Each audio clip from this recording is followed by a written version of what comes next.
দুই শালিকের দুটি নায়িকা আগে থেকেই সিরিয়াল জগতে এসেছে। তারা পারদর্শী বিভিন্ন নাটকে অংশগ্রহণ করেছে।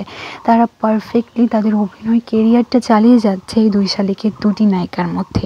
গল্পের মধ্যে আমরা দেখতে পাচ্ছি অনিমেষ রায় তার পুরো সম্পত্তি ফেরত পেয়েছে এবং তার ভাই, অনেকে বলছে যমজ ভাই, অনেকে বলছে এমনি ভাই, যে সম্পত্তি অধিকার পায়নি দেখে অনিমেষ রায়ের সাথে শত্রুতা করে আখিকে চুরি করে নিয়েছে। ঝিলিক, গৌরব বিভিন্ন লড়াইয়ের সাথে সম্মুখীন হচ্ছে। আখি জাদু শিখতেছে।